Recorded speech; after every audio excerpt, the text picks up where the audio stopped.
Welcome to Are You Mad at Me? I'm Vickie Morgan. And I'm Josh Morgan. Episode 53, baby. 53. More than a year. We can say more than a year now. When we put it on our resume when we're applying for jobs, we'll say Over a year doing a podcast. I feel like there has not been very much emphasis on the amount of episodes that we have done until recently. What do you mean? Like, we haven't been like... Tell me more. We're like, it's episode 32. Yeah. But now that it's over a year, we're just leaning into it. Yeah. Yep. Got a lot of beagles in here, so I'm a little distracted. Get a little bit fuzzy on your thing. Sorry. This is the stage of the year where I am finishing off our Halloween treats. So there's a little cheesy dust. November 24th, and we are finishing off the boys' Halloween candy. Mm-hmm. And it is delicious. It's nice to have a little jolt every now and then. We had to move the box down to it is a box because we put all their candy into a giant box to contain it when we got home. But we had to move the box down to the basement because it was just there in the living room all the time with just everybody's hands in it. I'll just have one chocolate bar. Okay, so you've turned this into a podcast of lies. That is not why we moved it. We moved it because Sandy Morris was coming over. Sandy Morris, the probably greatest guitar player ever to come out of Newfoundland. The history of probably Canada. Guitars. I mean, I don't know. Bryan Adams is also pretty good, but Sandy Morris is... Bryan Adams is a hack. Compared to Sandy. Yeah. I agree. I agree. I love you, Bryan Adams, and I'm coming to see you, but yeah, Sandy Morris is pretty awesome. Are we going to see Bryan Adams? Probably. One day. I realized the other day, I'm eating some chocolate now. This is an Aero bar for anybody who's watching at home. It really adds to the audio-only version of the sound of the podcast. Bubbles. Bryan Adams has a studio in BC, which is where we're going eventually. So, yeah. Good for him. Guess who else is in BC? Josh Jackson. Ryan Reynolds. No, I think he's in LA with Blake Lively suing somebody. Oh, is that right? I think they won. I think there's some shenanigans happening upstairs with the dogs. They're fun. What are we going to talk about on episode 53 of our podcast? Whatever you want. What just happened? I don't know. I think you disconnected something. Oh, you disconnected my mouse. That's fine. Let's just move on. So check the expiration date on this chocolate. We've had some stuff going on with some self-publishing stuff. I said stuff 10 times there. Tell me more. Well, we have some people getting in touch to find out about getting their books published and getting their books formatted and get some cover artwork done. Well, some pretty exciting stuff. Oh, good for you. I got hair in my mouth now. Should I have fed you before we started this? Dog hair in my mouth.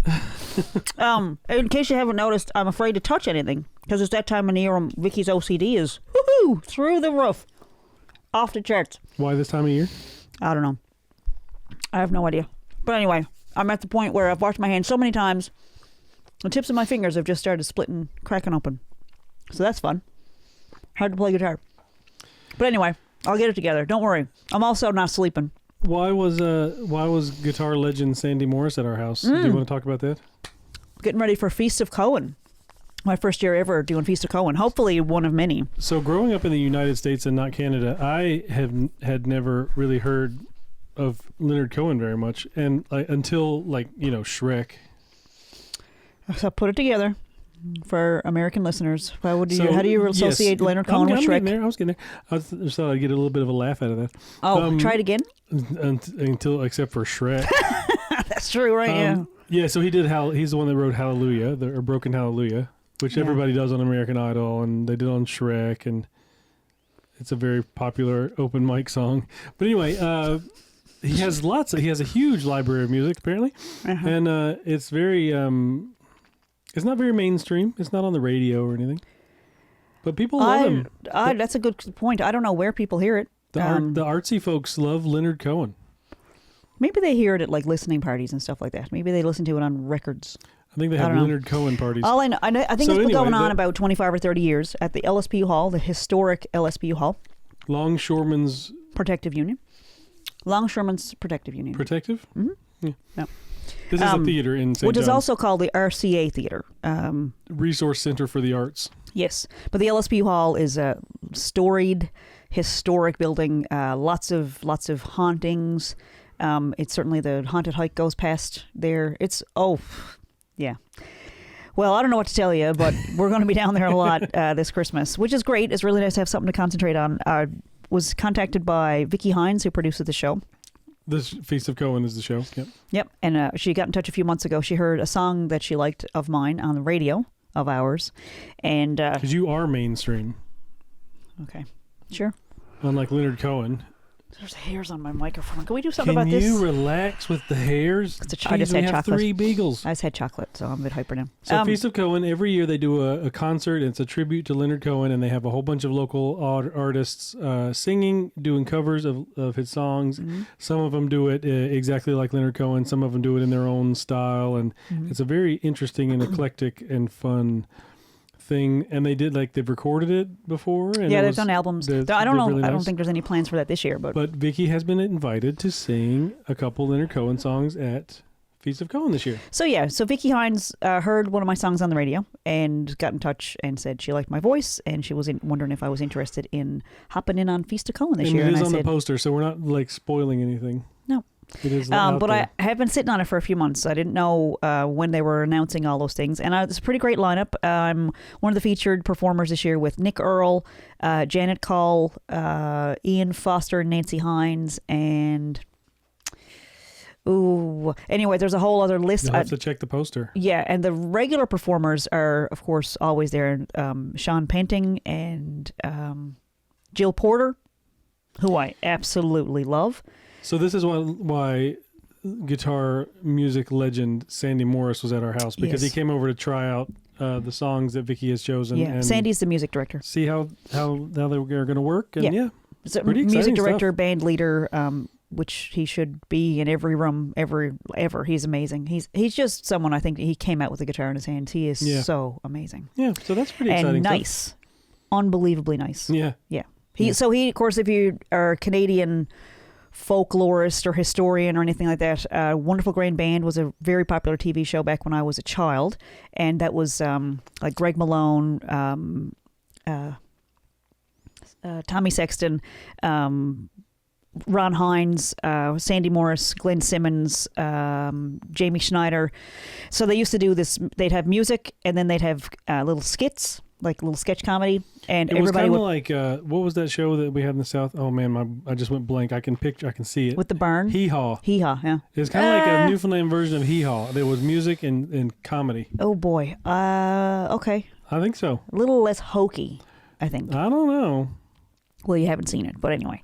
Wonderful Grand Band had a lot of really great recurring characters, and it was kind of where I don't know what Ron Hines was doing before WGB, but that's kind of where he really got a lot of, he wrote most of the songs, as far as I know, and so he had like, I don't know if he, I don't want to misspeak, but I know there was one really, really great song, and I don't know who wrote it, but it was called Babylon Mall, which back in 1977, their first mall opened in Newfoundland, and it was there on Kenmount Road. That's when it opened, really? 1977. No way. It's about the same age as Oz FM. And? Huh? And? Oh, and as end of me. And so Avalon Mall was kind of one of those things that everybody was hanging out there. It was very, very new. That was when people used to go shopping downtown at Woolworths, department stores, and then this mall opened up. Movies. Yeah, and then this mall opened up in the kind of the west end of town, and people could just park, and there was all these stores inside, so you didn't even have to go out and brave the snow or elements, and it was all inside. And I'm not sure when the movie theater went in. I believe there was an intermission. That was all the restaurants, all the fast food places were in the same place, and that was called intermission. And nowadays, when you pick up your kids at the mall, you'll say, "I'll meet you at intermission," and they go, "What's that?" What's that? Who's that now? So the mall looks very, very different now. But anyway, years ago, when you were going to the mall, people kind of make fun of you and they say, "You're going to the Babylon Mall." And so the boys... look that up, kids. Babylon they wrote a Mall. song. I say the boys because I don't think there was a girl to be seen anywhere near that production. There was a couple girls in Codco. Yeah, that's a completely different... But it seemed they're That was many years later. They're kind of mushed together in my brain. Yeah, they're not the same thing. So Wonderful Grand Band... Not the same thing, but they were together. They did stuff together. Similar people? Some of the overlapping people? I'm going to tell you some history from North Carolina and just botch it. Just throw... I'm telling you how I perceive it. It seems like it's the same group. Like they were all buddies and they did stuff together. again, I'm not an expert in this. Like, I didn't do my homework, but I know when Codco started, it was like Andy Jones, Mary Walsh, Kathy Jones, and there's, I don't know. I can see them all walking up the road in the opening credits. But anyway, the point, like, the beautiful thing is, years and years ago, back when I was a child, almost 50 years ago, there was a TV variety show. And on the week, like, there were certain nights of the week where people gathered around a TV set and they would watch WGB. There was another night of the week that they would watch Tommy Hunter, which was another variety show. So that was only a music show. They didn't do any skits or anything on that. But Tommy Hunter was a very famous Canadian who hosted, and he'd have all of his musical friends come on. Ian and Sylvia Tyson they seemed like they were on every week almost. But Tommy Hunter was a big Canadian name back then. So that idea for that structure of having a Canadian based music show has kind of been following me around it's kind of like been nudging me for years. Like, why don't you go do a Mulberry Creek show on the road? Which is kind of in the works. We've talked about it a few times. Well, we've been leaning towards the thing with the publishing has kind of been taken off, and people are really excited about it. And, we've got a lot of work as consultants for that. And then I kind of feel this tug, like, but didn't you want to be a musician? And so I feel kind of like I'm not really living the dream life yet, because I'm not doing the music stuff. And so I think there might be some combination on the horizon of the self-publishing, touring sort of stuff, and also maybe some music gigs as we're traveling. Yeah, I feel like that makes sense. I am writing a lot more, and I started working on a musical for I would say first time, but this is the first one I'm going to actually follow through on and mount. I have written a couple. I wrote one last year, and somebody turned me down, and I got real upset. And it was like, I'm never going to write another note. And then that didn't. In the garbage. Well, no, it's there, but it wasn't. It wasn't my favorite thing that I've ever done. And when it got turned down, I was like, it's just as well. But this one, I can see this a little clearer, and I know, like, I like the story, and I've been telling pretty much everybody that will listen to me about the plot, and everybody seems to be on board with it. They like the story. It's relatable. So I'm going to give it a go. And so I've written a few songs for that. And I have a bunch that when I did the Songwriter Circle back in April with Joel Hines, I had a couple of new songs. Well, actually, most of them weren't recorded that I did with Joel. So yeah, that was a lot of original. There's a whole bunch that I've been playing at gigs for the past couple of years and haven't recorded. And then some new stuff on the way as well. And some others in the works. So I'm really excited to get out and do some songwriter circles and play those. I don't know if we'll record them or do videos or whatever, because I know we did get turned down by Music NL to get some funding to do videos, but it's no big deal because we'll just do them anyway. Now, I talked to our friend Rich Sipka a few days ago Rich on set, and we were talking about how he has a new album coming soon with his band Terra. Yep. We had Rich and Donnie Cody on our radio show a couple years ago doing their band Eras. That's right. And so you can go check out the Mulberry Creek Hour to the archives and find, because they are beautiful human beings. Yeah. Very talented musicians. My point is there's people out there that are also promoting their new music, and probably going to be show opportunities that we can make this stuff happen. Mm-hmm. I tried something new this week. Oh yeah, what was that? It's kind of related to that. I instead of posting on social media when Sandy Morris came to my house. Did I mention Sandy Morris came to my house? Sandy freaking Morris. That was awesome. Okay. All right. He may or may not have gotten in touch the day before, and I was too afraid to write him back. So that'll tell you that. I mean, it takes a lot for me to be intimidated. What so was then the next fear? day when he got into, it's real. It's very real and very much. Like if you write him back, he's going to come over, and you're going to have to talk to him.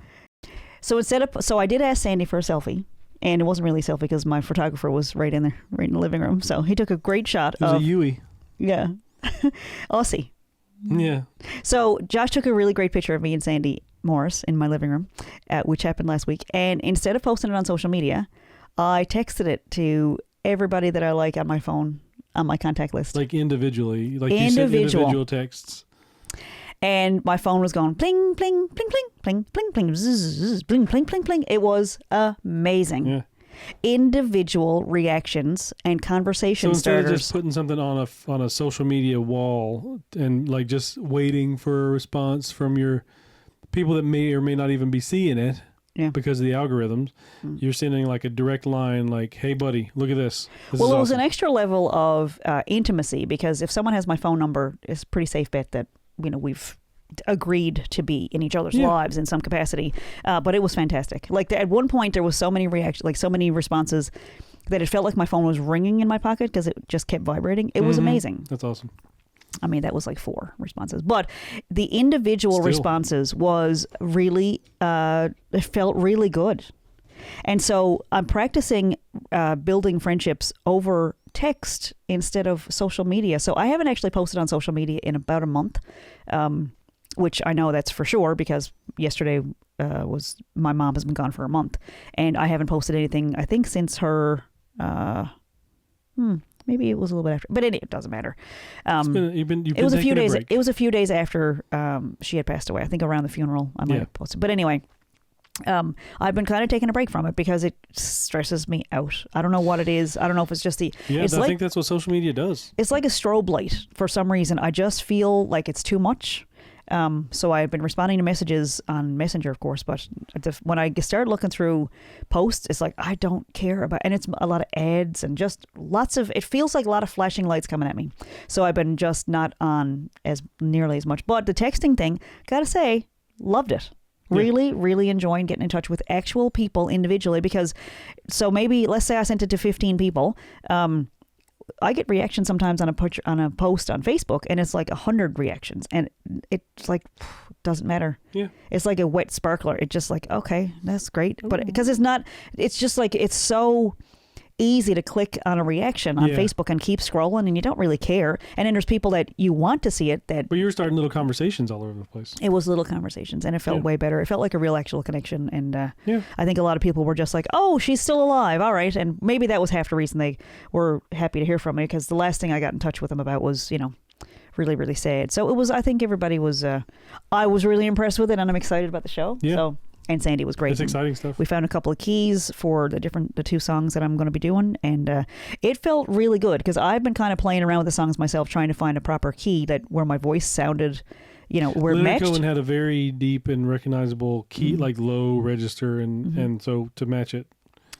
So I picked wrong keys, I think, in both of them, and so Sandy was like, "How about we try this? A half step up?" And like, I don't know how to play half a step up except move the capo, and.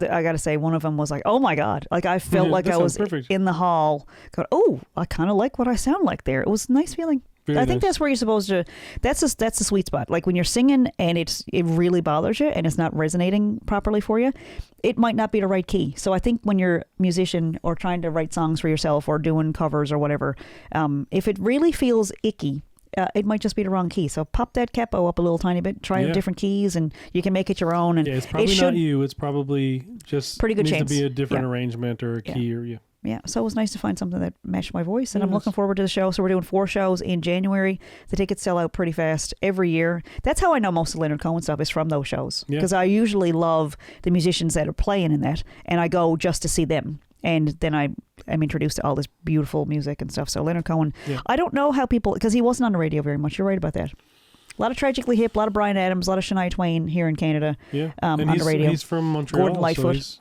he's like a Canadian. Yeah. Dark poet. Lots of funny stuff too, but very dark. Actually was listening to some of his stuff the other day and wrote a very dark song. Yourself. I did. Yeah. Very dark, and I didn't know I had that. No one's surprised by that, but I was surprised by it. And so it's kind of cool to get into that headspace and, and be unapologetic and just tell the story just the way it is and, see what comes tumbling out. So that was kind of fun. And so I'm looking forward to doing more shows.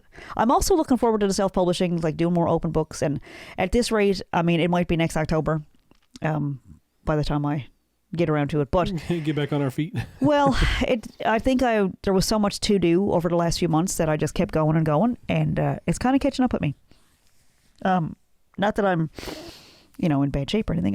We went to a rap party for Hudson and Rex the other day, and I was trying to make Josh laugh, so I went out and I was like, I'm going to go dance by myself on the dance floor right in the middle of the floor in front of all your colleagues, and something popped. It was. It did not feel good. It was something in one of my adductor muscles in my hip, the one that connects my leg to my hip bone, And I thought, that's it. I'm out, not just for the season, probably forever. I'm probably that old at this point. But anyway, rested it. There was a medic on site. She was there at the party, but she was like, look, just go home, rest it. The set medic just happened to be there as a party goer. She was in the bathroom a couple minutes later. So she said, yeah, just rest it, some muscle relaxers, and ice it, then heat it, then ice it. And I did that, got lots of rest, little gentle exercise, walking a little bit on it. And, as good as new, as good as a 48-year-old woman can be. But it was pretty embarrassing because I didn't even make it out to the floor before. I mean, I heard a pop noise. And I was a little scared because my friend Paul actually had an injury where his bicep let go and curled up his arm. And he had to go get surgery, which is about the coolest thing I've ever heard in my life. But I was like, oh. It really reminds me of those old vaudevillian, like, clownish ties that they would have. They would, like wrap up, you know what I mean? Like, straighten it back out and flutter back up into their face. Yeah, except when it's in your arm, under your skin, you can't roll it back down. But anyway, he needed emergency surgery for it. But that's what I thought happened. It felt like something popped and would up the hip. So I was afraid that it was like, I mean, where am I going to find like an athletic therapist or a emergency? Anyway, as good as new. I told somebody about it and complained about being old. She said, oh, you just didn't warm up. Like, who warms up to show off at a party?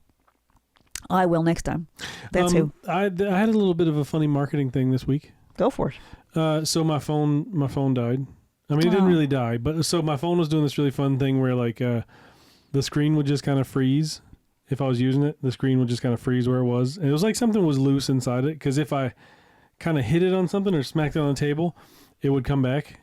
But like if I was using the phone and like I set it down and like any kind of jolt or bump or anything would like make the screen just either freeze or just go off. It was very frustrating because like I would get a phone call and be like, I got to hit the phone in just right spot and then just make the screen come back on. And then I can answer the phone. And it's like, the phone's ringing. I can, everything's working, but the screen. Anyway, so that was really frustrating. But so we're trying to figure out like how to get a new phone. And you can get a phone through your provider sometimes. And it's like, $10 a month, $15 a month. Some of the new iPhones are like $75 a month. Every month forever. Years. It's like insane. This is a $2,000 phone.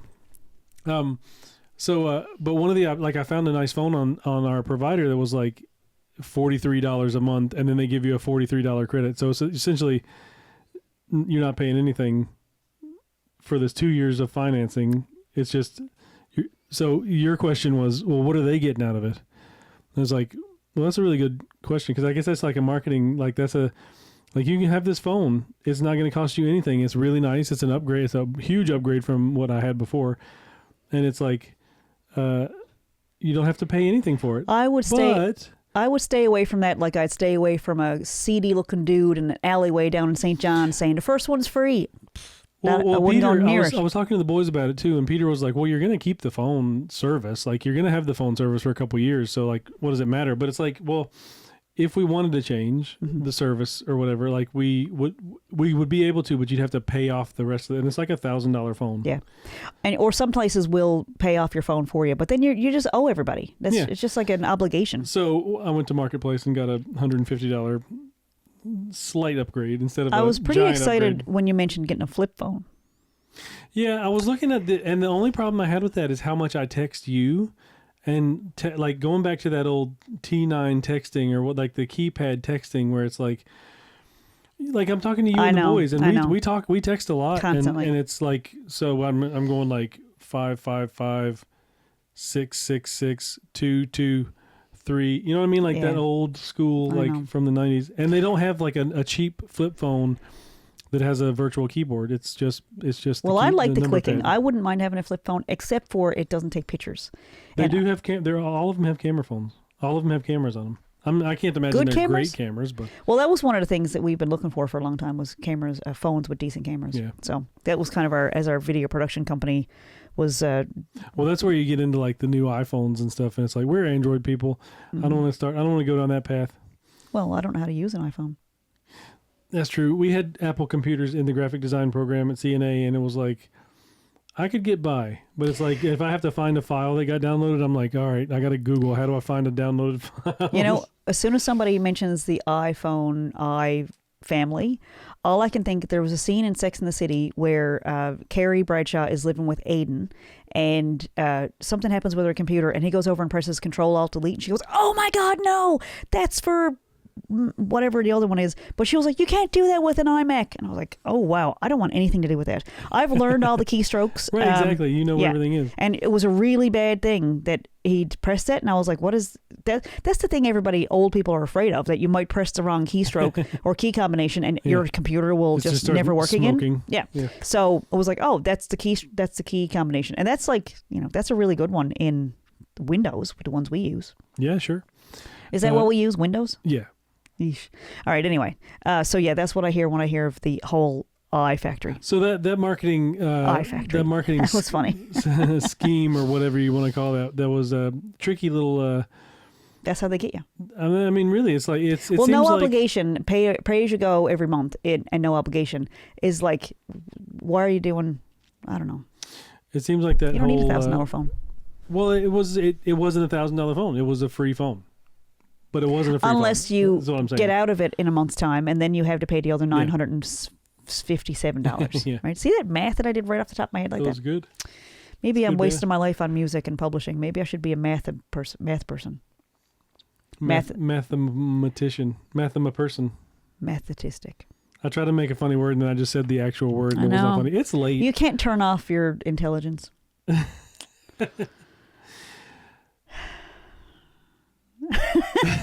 Are you mad at me? So this is the first episode of the second year of Should this podcast. Should this be season 2? I don't think there's no seasons. There is, because every time I put something on Spotify, I ask me which season, and I just put season 1, episode whatever. Maybe. I don't know. That's marketing. Yeah. It's all the same. I don't know. Anyway, what else is new? Have we had any Joe moments? Have we had any are you mad at me moments? Nothing I can think of. I think have you had any like nice moments that felt really good the past week? We've had a lot of really nice moments. Oh, I just thought of one. We did have a lovely visit from our friend Karen Money, who is how do I describe this? Who was also on our old radio show. Yes. Beautiful musician, playwright, writer, she does all sorts of things. But she is a financial advisor for artists. So we had a pretty intense conversation about how much money artists make and how much they put away for retirement funds and how they're going to take care of their children in the long term. And how you rely on grants just to get your rent paid and stuff. And how much value artists bring to the community in contributing to the fabric of the culture and all those things, and the entertainment value of the things that we write and put up and all those things. And so it was a really great conversation. So I think we're going to work on something with Karen.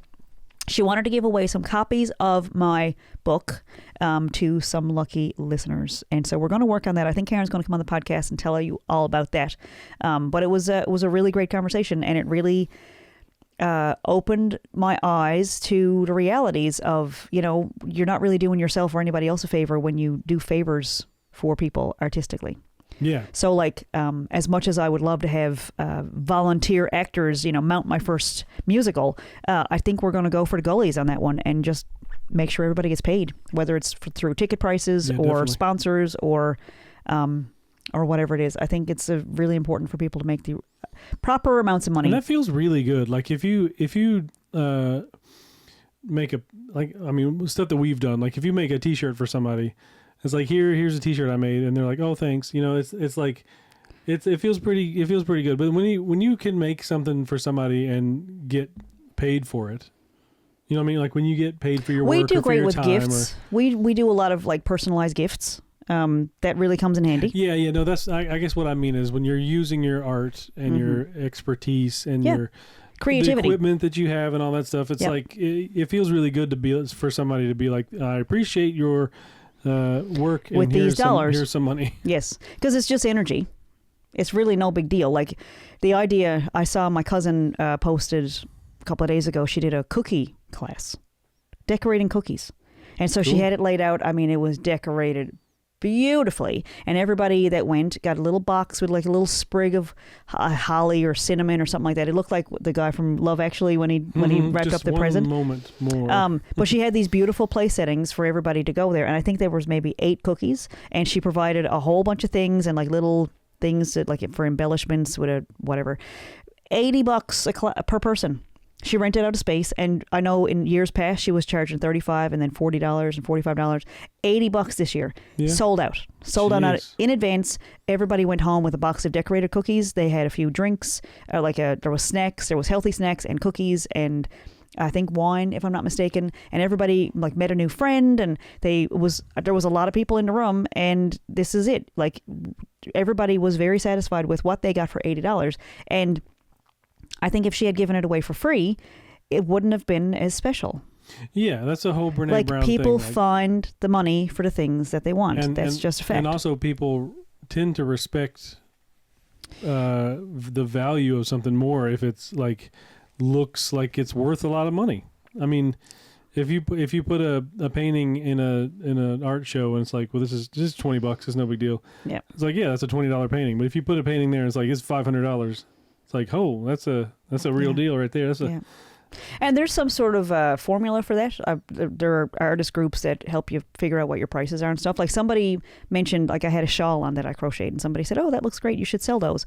And Josh was like, yeah, but the time and the materials would be like $500 for that shawl. Like, probably not $500, but it actually takes days. And the materials are kind of expensive. And so, like, all of it at the end of the day, like, this is not really what I want to do for money. Yeah. You know?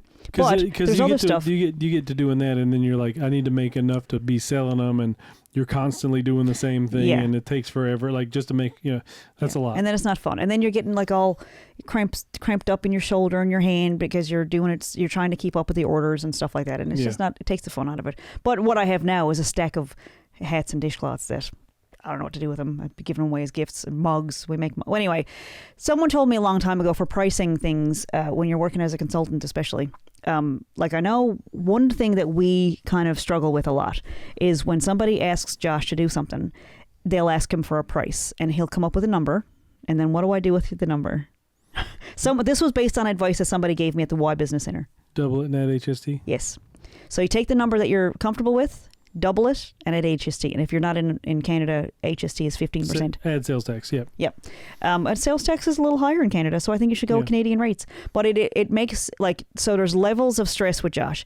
He stresses over the amount, and then when I say double it, he looks like all the color drains out of his face. And then when I say, okay, now add 15% more to that, he just, I love you, but it causes a lot of stress. And then when he sends the quote to people, he, just like I do, we go, and we're afraid to touch our phones. We're afraid of the response. And people are really happy to pay for our services. Yeah. And across the board. To be fair, I did one time have somebody say, I just thought you'd do it for free because, for whatever reason. And it's like, oh, there was a guy who asked us to do something who was in the process of putting together a craft fair.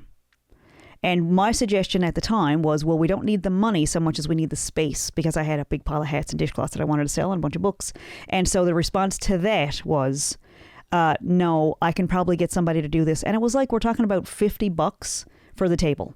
He had tables for $50. Yeah. And whatever he wanted done, he needed something converted or whatever. And it was a fight. So I suggested, why don't you ask him for table space in return for doing this we thing? Can barter. Because he wanted it for free. And I said, no, before we do it for free, let's see if we can get some table space. And the response from that guy was, my tables are pretty valuable and I could probably get this done for free somewhere else. So friendship over, obviously. And we didn't go to his craft fair. And we are mad at you. No, you are mad at us. But when you talk to the main instructor at Kona, it was like, wow, that's actually really low for what you were going to do. Yeah. Wasn't that kind of funny? Yeah. That it was well below what a standard rate for a graphic designer for the job that the guy wanted done. So it was kind of like, really? And so that whole Brene Brown thing, I'm not sure what it's called. It might be in her Netflix special, but she talks about when she goes and does guest speaking events.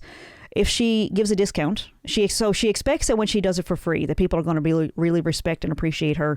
And she said it goes down according to the price. So when she does it for free, it's the worst experience. When she does it for a discount, it's awful because she thinks, okay, I'm doing them a favor, but they're still getting whatever, and I'm still getting a fee, but they're, they get a discount. She said the treatment is horrible, but when she charges her full price, they treat her like royalty. You got to find a respectful price. Yeah. Because discounted, I don't know. Again, I don't know who needs to hear this, but set your rates, set what you're worth. Make it. I'd had an artist relative who said, set your price where it feels good, where it's not going to take the joy out of the thing that you do. Yeah. So, And that can be like, I've done stuff for friends that felt good to do something for them, and maybe so you lower your rates a lot for that, and it's you get it comes in the good feelings of doing something for a friend or whatever that replaces some of the energy from the money. But like it's hard to make that switch to be like, oh, this is worth my thing is valuable and worth money, and it's hard to get in that mindset. I know years ago, when we first started the video production company, we were getting a lot of calls from, not a lot, but some, from nonprofits who had no money. This is what they kept telling us. There's no money. If you can possibly help us out with this project. And I was like, how did none of them have money? And then we were also getting calls from folks who wanted stuff just done for free. And so I remember we were about to close the doors. I said, that's enough of this crap. Like, I don't know why our number is so popular with folks who needed it, whatever. And so, but I remember at that time when I shut the doors, we got TV contracts about 6 weeks later, which was kind of funny because it was when I completely gave up on, okay, fine. If this thing I'm doing doesn't have value and people don't recognize the value, then I'm going to stop doing it because I'm not giving it away for free. The decision was more like, I'm worth more than what I'm getting. So I'm going to stop doing the thing that is getting me to, you know what I mean? Like it wasn't like I can't do this anymore. I'm done with this. It was more like I'm worth more than this. So, and then that frequency got us to TV shows. So the marketing formula is, do you have something of value that people are willing to pay this amount for? Like, is there a market for it? Are there people willing to pay for this service that you're able to provide? And if there isn't a market, it's only foolishness to stick at it and say, no, I'll keep trying and keep plugging away. Yeah. We had given it a full year of like, all right, this isn't working. Okay. And so it was a few weeks after that. Like, we still had all the gear and stuff, but it was like, I am not taking any more calls for free work. So done. And the funny thing was, it's in the second book called How to Fail at Documentary Filmmaking. The broadcaster actually asked for free work. They wanted us to do a sizzle reel for free. And I went, nope, sorry. That's against, I've made a rule. I've set this up, a boundary for myself. I'm not doing free work, especially coming from a massive corporation that wanted us to do the teaser for free. And I was like, no, they can actually forward. So it took 3 or 4 calls from the broadcaster to actually say, no, like, this is like, I need something to show to these people who are about to give you a contract. And I was like, I mean, okay, so I took one last dip in the pool of. I've seen a lot of stuff on like on Reddit and stuff of other graphic designers that apparently there's a thing where a company, I mean, not all companies, this is just kind of scumbags that do this, I guess, but like a company will do a job interview, and for the job interview they'll give you a brief and be like, this company needs a logo and whatever, a website design or an Instagram, Facebook banner, whatever. And so design this. Let's see what you got. Oh, as a test for a job? As a test. But then it's like, oh no, they're getting you to do free work. Yeah. Like, that's not a test. That's them farming out free work. And then they can say, no thanks. And then they got you to do free work. But like, that seems pretty, not common, but every now and then on Reddit, they'll be like, somebody will be on there like, I got this company asking me to do work for free. People are like, nope, run, turn around, go the other direction, don't do it. Yeah. Anyway, that's the theme for this. This is technically a new year for us. Value your work and look into it. I mean, you can use ChatGPT as your best friend. You can go on there and say, what's the standard rate for in this area for this type of work? And the numbers are probably going to shock you. But it is worth it, especially when you've gone to school and gotten your qualifications and gotten some experience. And worked on your portfolio is really important, and it is important to have a portfolio. So you don't want to come out of the gate maybe charging what the top person in the province is charging, but that doesn't mean that you need to do it for free because you're new. Right. And I think that happens a lot with music, where people have been talking about this for a long time here in Newfoundland, that the rates to play in a bar haven't changed in about 25 years. Yeah. So people that are making $150 for a gig downtown right now, 3 hours of standing and singing in front of people that aren't listening. That's what they were making 25 years ago. And the price of living has gone up a lot. And all of it has costs more, but the bars are still, the prices of drinks have gone up. And yet the people who are playing in the bars downtown are making the same amount of money, unless you're a bigger name and you're still not making a ton, but it's still but there are a lot of musicians who'll go, oh, don't even worry about it. I'll do it for $50. I'll do it for $100. And you're hurting yourself, because you could use the money too. And the bar owners are not hurting. Yep. There's a whole lot of, but our prices are blah, blah, blah. And our costs have gone up. Like, then you shouldn't be in business. Yep. That's essentially what it comes down to. Like, if you can't operate, if you can't pay people. Musicians. Yeah. Or put on a CD player. Yeah. It's the same thing. But anyway, I don't think I will. I shouldn't say never, but I can't imagine ever doing that bar scene again. Well, that's what I was talking about with people like Rich, who's releasing an album, and there's other people that we played shows with, like, not a 3-hour gig in a bar. It's like a show where here's this band that's going to play for 45 minutes, and then another band's going to play for 45 minutes, and then there's a headliner that plays for an hour, and I'd rather take my chances on tickets. I'd rather make $30 on tickets than to go in and play for 3 hours, slogging your guts out. $10 tip and $150 from the bar. It's just not reasonable. Yeah. Like, the amount of time that it takes to get good enough to play in a place is anyway. But I think that's what we're talking about this week. Is I don't know why we're on that topic, but we're talking about music. We're moving in that direction. Well, the idea of going. So if we were to go into a town, like, let's say we pull into Regina, Saskatchewan, and there's a little theater, there's a little public library there. If we could pull in there and do an open book event and a couple of boot camps, there's a little theater down the bottom of the Regina library where we could do a little songwriter circle. Yep. And so I would imagine there's at least 2 or 3 musicians in Regina that would love to come out and play some songs. And I don't know, funding wise, it'd be really nice to get funded so we can pay the musicians just straight out of that. Yeah. It's also an idea to, if these organizations are on board and let people know that we're coming, there's a really good chance that, there'd be a little bit of money kicking around for people. Yep. Or little small venues, like little legions or stuff. Little community centers and things like that, like it doesn't need to pay your mortgage, but it is really nice to have people actually engage and expend the energy. It's just money. Yeah. And people do come up with money for things that they want. And so why say no, let's not test it, let's just do it for free? Like, it doesn't feel good. Right. I guess the opposite is true. It feels really good to get paid. Yes, 100%. That's the key. Yeah. Listen, I think we should do final thoughts, because that's a good amount of show for. Those are final thoughts. You go first. I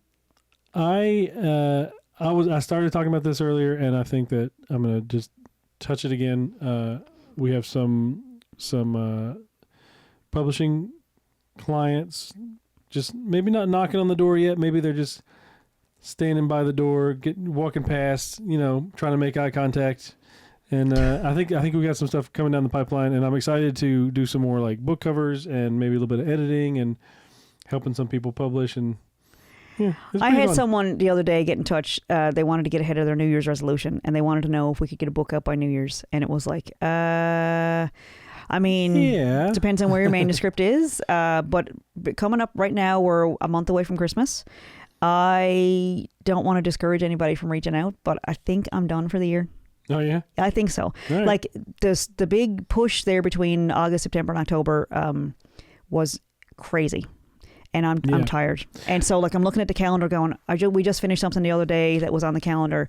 And I was like, oh my God, can I just rest for a week? Yeah. Like, can I just turn my phone off? I don't want to turn my phone off, but I just want to just turn my brain off, because I'm not, I'm not sleeping.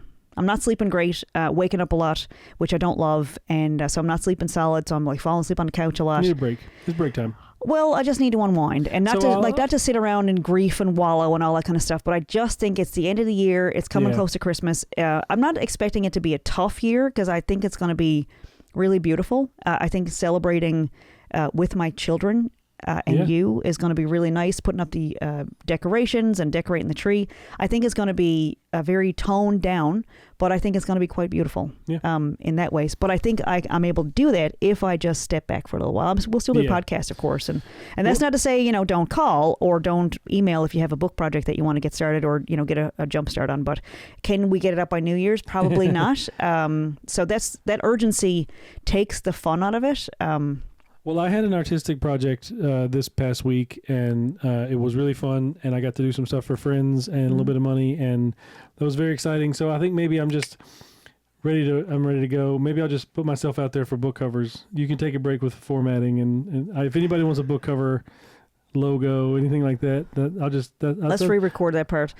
We are more than open for business, and please send us your formatting projects. But it's just I'm just I get it. You can take a break. It's been a long couple months, but I am working on the musical. I'm working on some songs. I'm getting ready for a Feast of Cohen. So I actually have a lot of stuff going on for the next few weeks. But by all means, we can certainly do consulting and let you know how you can do it. Or you can just go on Amazon or Indigo or Barnes & Noble and buy a copy of the book and try it yourself. There you go. Because it is step by step and it does show you everything that you need. And if you are in the market to spend a whole bunch of money, I will take your money. But again, it's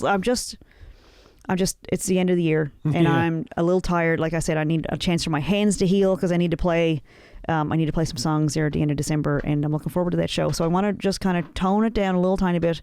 So the marketing stuff, like I had lots of plans for lots of posts I was going to do and leading up to it. And I was going to do a Black Friday special on the books and stuff. And I was like, we should re-record this podcast. I'm in a good mood now. But I'm tired. I'm really tired. And that's like, it's taking a toll. And popped a hip out the other day, and we don't need any of those old injuries, old woman injuries. I don't really want those around. So I'm going to spend a little time recuperating, doing a little yoga, drinking more water, doing a little more walking, playing a little more music, practicing a little bit more on all the instruments, and just kind of digging in, because I think the self-publishing month was very successful. And I don't know if we're going to wait till October next year. We'll probably start stuff in the spring, but I think it's more of a planning, a little more of a quieter planning thing. I don't think I'm going to be out around town doing a lot of gigs or anything for the next little while. That's fine. So, that's good. Yeah. Well, but we'll be doing the podcast. Yeah, we'll be here every week. And this is episode 53 of Are You Mad at Me? Yeah, thanks for listening. I'm Vickie Morgan. And I'm Josh Morgan. We'll talk to you next week. See ya.